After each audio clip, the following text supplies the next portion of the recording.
जब बेटी ही नहीं रहेगी तो किसी की पत्नी कैसे बनेगी?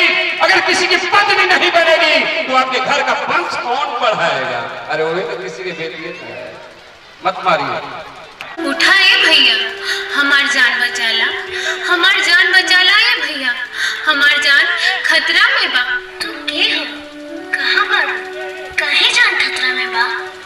हम तो हर बहिन है भैया, हम अभी पैदा नहीं की भई, हम अभी माई के गर्भ में बानी।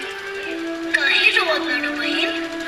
बाबूजी ये दुनिया में हमके नईखन ले आवल चाहत, हमके गर्भ में मारल चाहत बाड़न।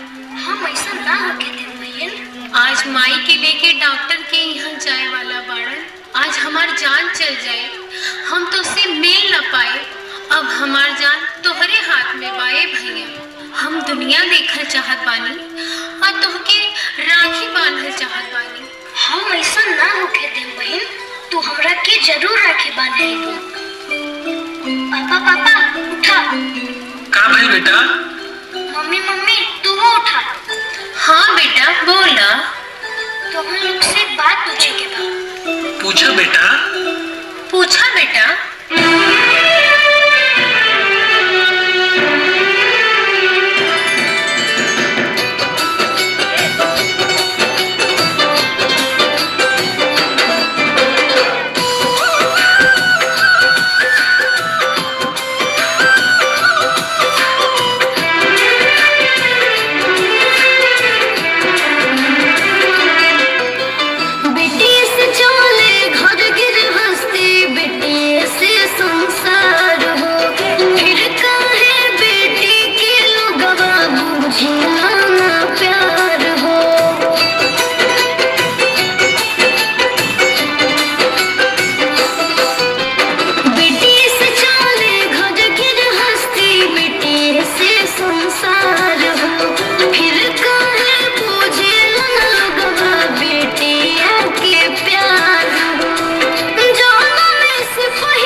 बेटा अगर तुम्हारे कुमार न रह गए तो हमारा नाम चेंज कर दीजिएगा, मारिए सब बेटी को।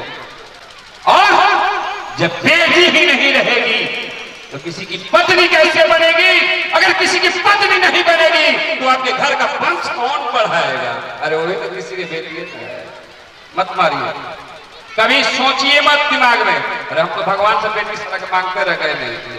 अगर बेटी है तो घर की लक्ष्मी है, आप याद रखिए। मैं सबको मैं कह रहा हूं, बहुत बहुत धन्यवाद। गर्भ हुए बेटी का है हमारे हमार मुन्नी बेटी, अरे हमार अपने शिवानी बेटी भरपुरिया मुन्नी बेटी की साइड। इसका भाई रितेश पढ़ता था, नाम है इसका रितेश, जो पप्पू जी दिए हैं 151 रुपए का पुरस्कार। लाडली करेंगे, अच्छा लगा है, समाज में प्रभाव करने बजाय समाज में जोरदार